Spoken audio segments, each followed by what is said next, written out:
오늘은 본문의 내용으로 우리 집안의 탕자라는 제목으로 함께 말씀의 은혜를 나누고자 합니다. 지난주에 우리 새생명 축제를 지나오면서 담임 목사님께서 오늘 본문의 전반부의 말씀을 가지고 깊이 있게 말씀을 나누어 주셨습니다. 오늘은 그 본문 이후의 내용을 함께 살펴보려고 합니다. 우리 누가복음 15장은 세 가지의 비유가 연속적으로 소개가 되고 있습니다. 첫 번째 비유는 잃은 양을 찾은 목자의 비유고요. 두 번째는 잃은 드라크마를 찾은 여인의 비유. 그리고 세 번째 비유가 바로 주일과 오늘에 이어서 보게 될 잃은 아들을 찾은 아버지의 비유입니다. 이 세 가지 비유는 모두 다 잃었다가 찾은 기쁨을 동일하게 강조하고 있습니다. 이를 통해서 잃어버린 영혼들을 애타게 찾으시는 하나님의 마음과 그 영혼들을 찾으셨을 때에 기뻐하시는 그분의 기쁨을 강조하여 나타내고 있는 그런 비유들인 것입니다. 그런데 오늘 살펴볼 이 비유는 앞선 두 가지의 비유와는 한 가지 부분에 있어서 다른 모습을 보입니다. 첫 번째 비유는 잃어버렸던 것을 찾았을 때에 그 기뻐하는 마음을 주체하지 못하고 주변의 이웃들과 함께 그 기쁨을 나누며 해피엔딩으로 마무리가 되는데, 오늘 이 세 번째 비유, 우리 흔히 아는 이 탕자의 비유는 사실은 그렇게 마무리가 되지 않습니다. 잃어버린 아들을 찾은 기쁨으로 잔치를 여는데, 사실 이 잔치에 기쁨으로 참여하지 못하는 또 다른 아들을 등장시키며 이야기를 이어가고 있기 때문입니다. 오늘은 이 탕자의 형에 대해서 함께 말씀의 은혜를 나누고자 합니다. 이 본문의 스토리는 돌아온 탕자를 아버지가 영접하고 기쁨을 못 이겨서 잔치를 베푼 때부터 시작하고 있습니다. 25절입니다. 맏아들은 밭에 있다가 돌아와 집에 가까이 왔을 때에 풍악과 춤추는 소리를 듣고, 잔치가 벌어졌는데, 그때 잔치가 벌어졌던 그 시간대 탕자의 형은 밭에서 열심히 일을 하고 있었다라고 기록하고 있습니다. 고된 밭일을 마치고 돌아올 때쯤에 집에서 들려오는 풍악 소리와 춤추는 소리를 듣고 그제서야 무엇인가 큰 잔치가 벌어졌구나라는 것을 인식하게 됩니다. 여기서 한 가지 의문이 듭니다. 동생이 집에 돌아온 일은 이 집안에 있어서 굉장히 큰 일이죠. 그런데 그래서 잔치가 벌어졌는데 이 큰아들은 이 사실을 전혀 모르고 밭에서 일만 하고 있었다는 것입니다. 아버지 집에는 수많은 종들이 있었는데 그 종들 가운데 한 사람만 서둘러 이 소식을 전달했다라면 형도 서둘러서 돌아올 수 있었을 텐데, 이 형은 이 사실에 대해서 전혀 모르고 있었던 것으로 보입니다. 종들은 아무도 이 소식을 형에게 전달하지 않았습니다. 어째서 이런 일이 벌어졌을까요? 이에 대해서 성경은 명확하게 말씀하고 있지는 않지만 몇 가지 추측해 볼 수 있는 것들이 있습니다. 첫 번째, 아마도 평소에 이 큰아들이 아버지와의 관계가 소원했거나 혹은 동생이 돌아왔다는 사실을 반기지 않을 것이라는 것을 종들이 어쩌면 알고 있었던가. 그러니 종들이 구태여 이 사실을 형들에게 전달해서 먼저 매를 맞고 싶은 마음은 없었겠지요. 어떤 이유 때문인지는 모르겠지만 계속해서 본문의 내용을 살펴보도록 하겠습니다. 어쨌든 집에 돌아온 형이 한 종을 불러서 자초지종을 묻습니다. 26절입니다. 한 종을 불러 이 무슨 일인가 물은데, 여기서 나온 이 물은데라고 하는 동사는 미완료 시제로 서술이 되어 있습니다. 우리가 잘 아는 것처럼 미완료 시제는 지속적으로 일어나는 일들을 표현하고 싶을 때 주로 사용이 되어집니다. 즉, 형은 이 종을 붙들고는 어떤 일이 일어났습니까? 한 번만 물은 것이 아니고요, 이 자초지종을 지속적으로 물었던 것 같습니다.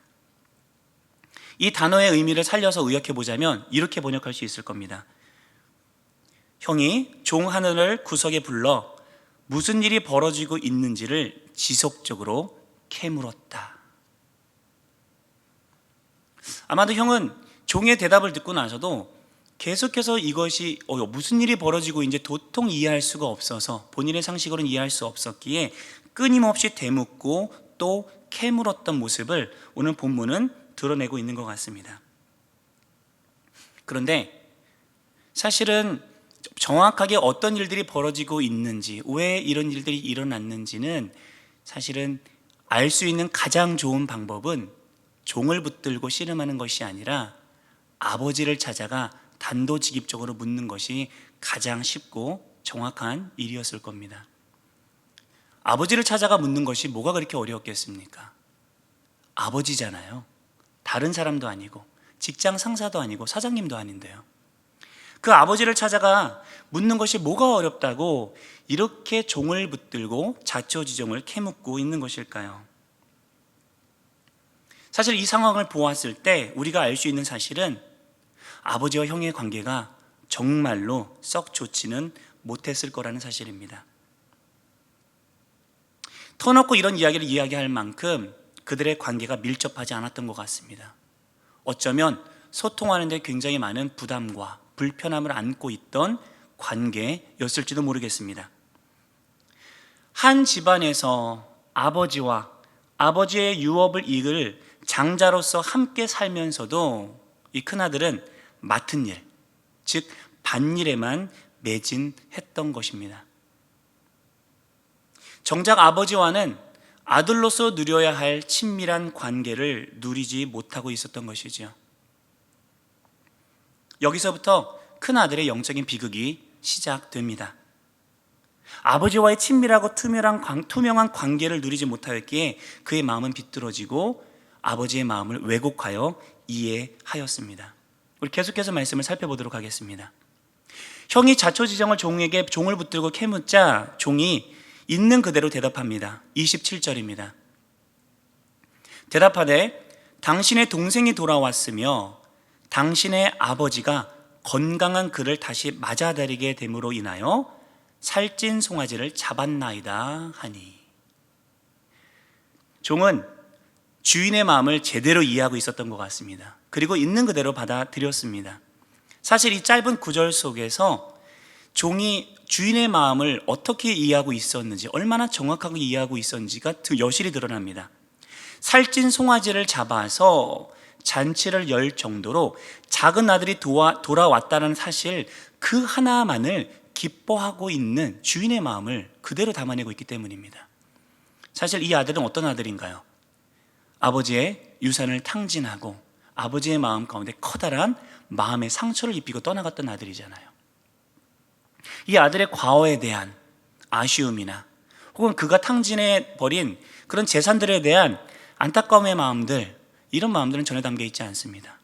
그저 건강하게 돌아왔다는 사실 하나로 기뻐하는 주인의 마음을 이 종은 정확하게 이해하고 있었던 것이지요. 그런데 형은 동생이 돌아와 기뻐하는 아버지의 이 마음을 이해하고 받아들일 수가 없었습니다. 28절입니다. 그가 노하여 들어가고자 하지 아니하거늘 아버지가 나와서 권한대. 여기서 두 가지 단어를 살펴보고자 하는데요. 첫 번째, 그가 노하여라는 단어.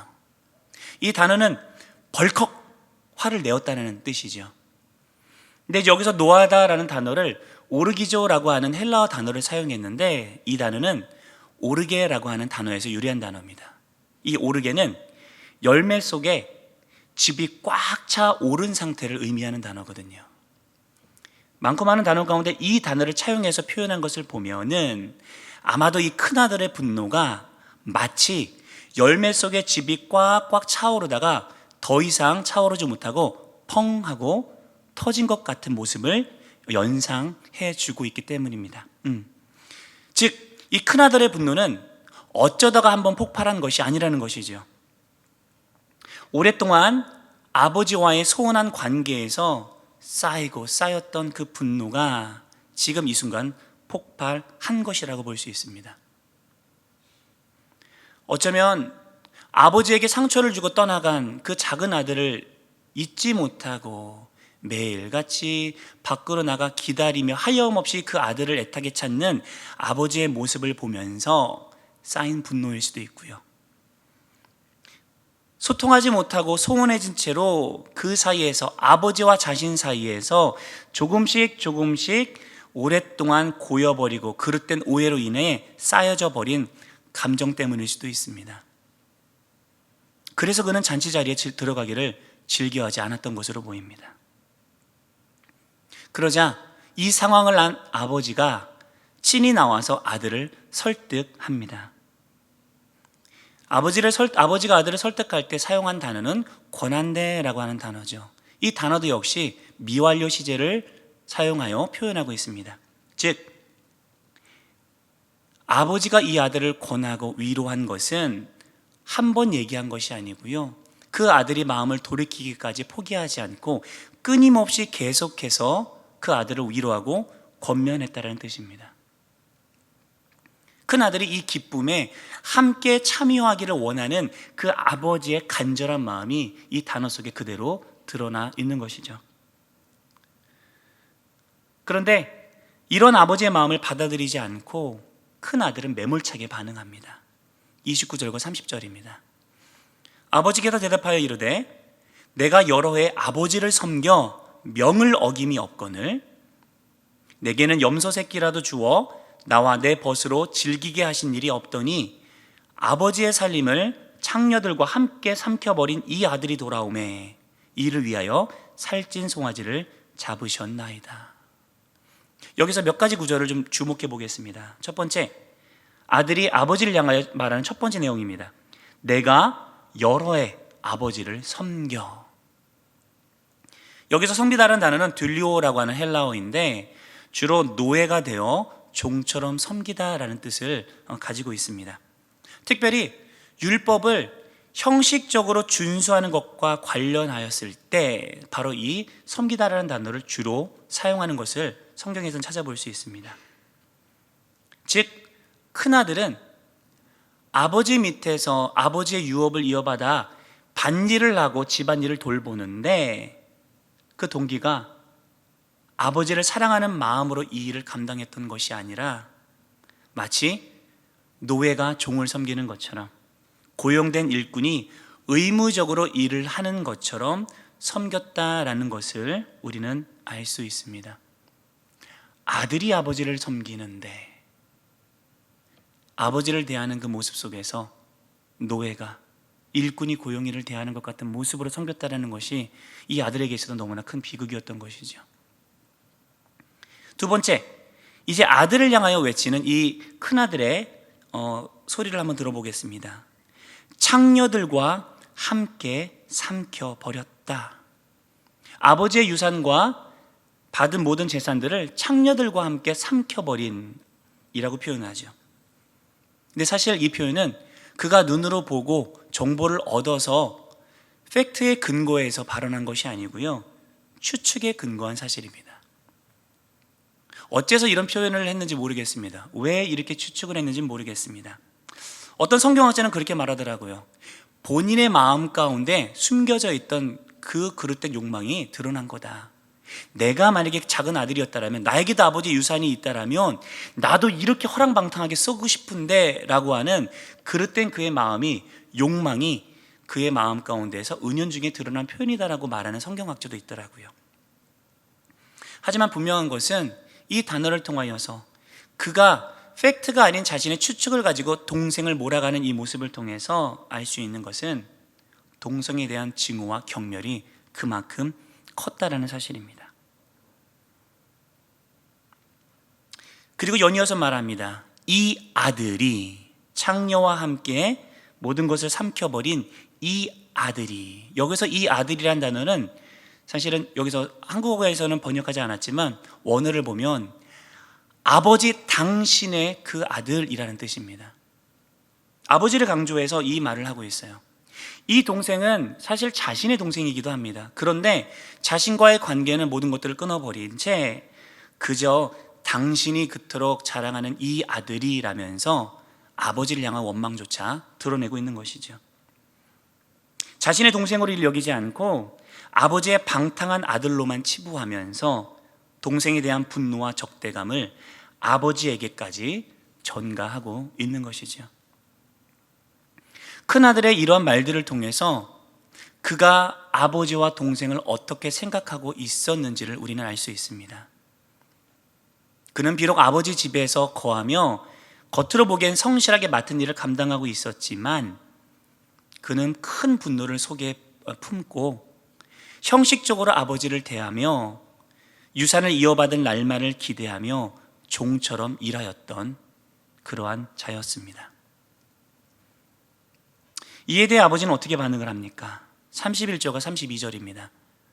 아버지가 이르되 예 너는 항상 나와 함께 있으니 내 것이 다 내 것이로되 이 내 동생은 죽었다가 살아났으며 내가 잃었다가 얻었기로 우리가 즐거워하고 기뻐하는 것이 마땅하다 하니라. 아버지의 이 대답을 조금 더 주목하여 살펴보도록 하겠습니다. 첫 번째, 너는 항상 나와 함께 있으니 내 것이 다 내 것이었지 않니? 라는 단어죠. 이 구절 사실 그렇지요. 아버지와 함께 있으며 아버지의 유석을 상속받을 장남으로서 아버지의 가업을 돌보며 사실 아버지와 함께 있으며 아버지의 모든 것들이 사실은 그의 것이었습니다. 그는 이 아버지의 것들을 누릴 자격이 있는 자였습니다.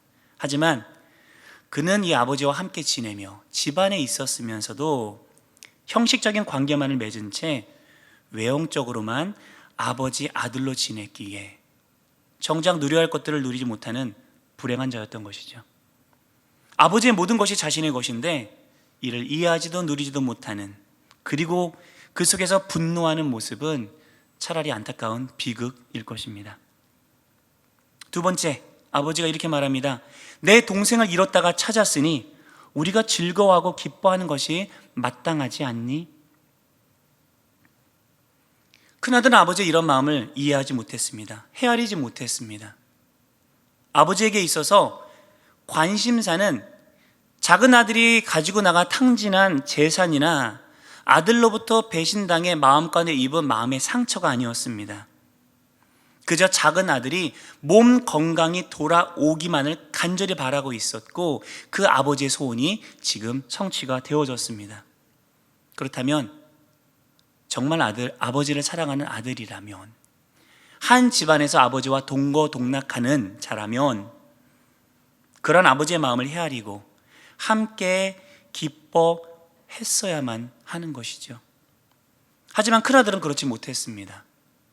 그는 아들로서 당연히 맺어가야 할 아버지와의 친밀한 관계를 맺지 못하였고, 그렇게 아버지의 마음을 헤아리지 못하고 왜곡하며 기쁨을 누리지 못한 채 작은 아들이 돌아온 기쁨에 동참하지 못했던 것이죠.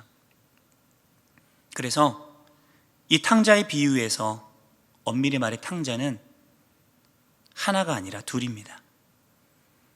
작은 아들은 아버지의 집을 떠나 방탕하게 떠나간 탕자였고, 큰 아들은 비록 몸은 아버지 집에 있었지만 외형적으로는 아버지의 아들로 살고 있었지만 아버지의 마음을 헤아리지도 않고 소통하지도 않은 채 그저 겉모습으로만 살아가는 집 안의 탕자였던 것입니다. 말씀을 맺겠습니다. 여러분은 어떠합니까?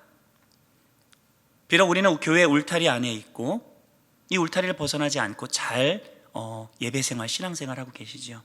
매주일 교회는 오고 있습니다. 정작 하나님과 깊은 교제는 그런데 누리고 있으십니까? 하나님과 밀접하게 지내고 있으십니까? 혹시 소원해진 채로 그냥 예배와 목장에 형식적으로 참여하며 내 할 바 매일매일 이어가고 있노라라며 만족하고 계시지는 않는지요? 하나님은 우리를 일주일에 한 번 정해진 예배에 참석하고 정해진 시간에 큐티 한 번 하고 목장에 와 앉아만 있으라고 우리를 부르시지 않으셨습니다. 하나님을 알고 그분을 이해하고 그리고 그분의 마음을 더욱더 알고 소통하기 위해서 애쓰고 몸부림치며 그분 안에서 안식과 기쁨을 누리고 평안을 맛보라고 우리를 부르신 줄 믿습니다. 아버지가 아들에게 한 마지막 말을 다시 한번 기억하십시오. 너는 항상 나와 함께 있으니 내 것이지 않니? 그런데 정말 하나님의 이 풍성한 생명을 내 것으로 삼아 누리고 있지 못하다면 어쩌면 나야말로 외형적으로만 집안에 있는 탕자인지도 모르겠습니다. 영적인 탕자의 모습에서 벗어나기를 소망한다라면 외형적인 신앙의 모습을 탈피하고 아버지 되시는 하나님 앞에 더욱 솔직하게 다가가기 위해 몸부림치시기 바랍니다. 그리고 아버지의 마음을 몰라 분노하는 그러한 큰아들이 되지 말고 하나님의 마음을 헤아리고 반응할 줄 아는 참 주님의 자녀가 되기를 예수님의 이름으로 축원드립니다. 특별히 세제명 축제를 지나오며 많은 영혼들이 영안교회를 찾아오셨습니다. 탕자를 오랫동안 기다려 오셨던 아버지 하나님의 마음을 우리 다시 한번 헤아리며 이들이 하나님 앞에 완전히 회복되기를 위해서 함께 소망하며 기도하는 영안의 성도님들이 되기를 간절히 축원합니다. 이것이 우리가 먼저 된 자로서 마땅히 행해야 할 참 자녀의 도리일 줄로 믿습니다.